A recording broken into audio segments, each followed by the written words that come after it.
So we're sitting here in the Coptic Evangelical Organization for Social Services, and so you're not only overseeing the churches in Egypt, but you're also working very closely with the Coptic Church. So the Protestants and the Coptics, who represent two different traditions historically, all the pressure has contributed to more of a sense of unity in the church. How could you just give us a sense of what biblically is driving the vision for collaboration in the broader church? You see, if I go back to the second half of the 20th century, the ecumenical relations in Egypt went through different turbulence. And as the ecumenical movement around the world lit up, we are up, down, we are down. It was sometimes strong, sometimes weak. And up to the January 2011 revolution, ecumenical relationship was tasteless, if I put it in this way. Now, in the post-revolution context, there are new factors. Number one, the people themselves. The people under the pressure of the Muslim Brotherhood, of political Islam, of radicalization, the Christians forced their leaders to rethink ecumenical movement.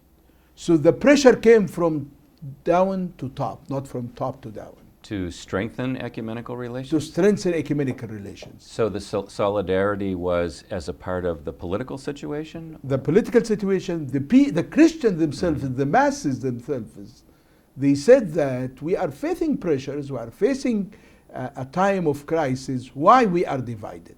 So the people themselves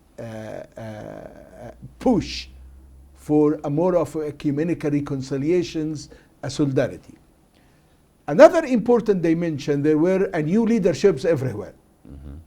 So there is new leadership in the Protestant, and the Orthodox, and in the Catholics. And also the new leadership was convinced of ecumenical unity, was convinced of the need of working together. So pressure coming from the masses, new leadership, pressures coming from the context, all led to establish what we call the Egyptian Council of Churches.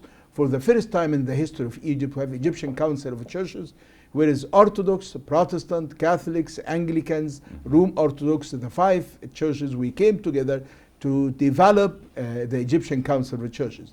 So the ecumenical spirit is at two levels, at the grassroots level and the leadership level. And what is driving it biblically, at least from your perspective?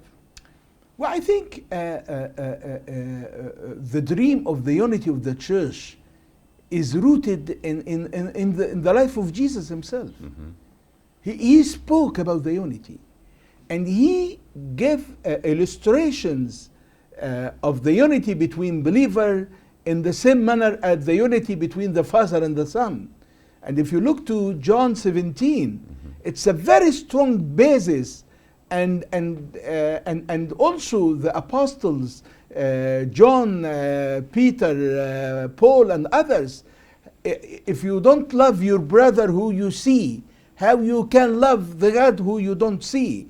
And the unity of all believers was strong in Jesus' teaching, was strong in the early church.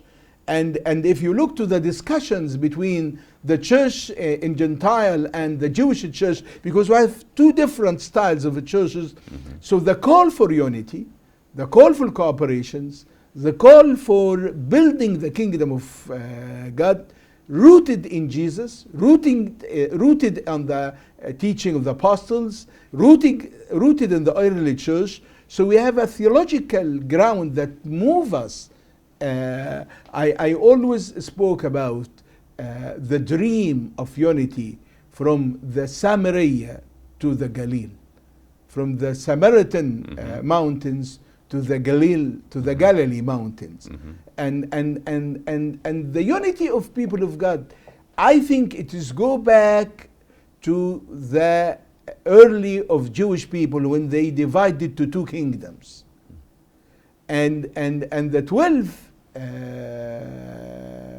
tribes. 12 tribes were divided to two kingdoms. And since the two kingdoms, there were a fight between Samaritans and Jews, between the North Kingdom and the South Kingdom. And these all divisions came to the time of Jesus. At the time of Jesus also, he spoke about the unity. And his dream that as he and his father and the fathers are in one, his dream for the people of God to be one. And I think the same dreams to us today, and it will be fulfilled completely when Jesus came back again and we have one church. This is profoundly biblical, to think that in the days of Hezekiah and Josiah, under extreme external pressure, after the division led to the destruction of the northern kingdom, there was actually a new movement for unity. And it's as though this is echoing all the way through the Middle East here until our current situation. And then you think about Jesus' prayer, John 17. So this is just fabulous for us to kind of see how biblical it is, even though it looks so pragmatic on the surface. It looks like it's coming from pressures, from politics, from necessity. But it's a very theological and biblical theological movement. Always on the time of crisis, there are blessings. Right.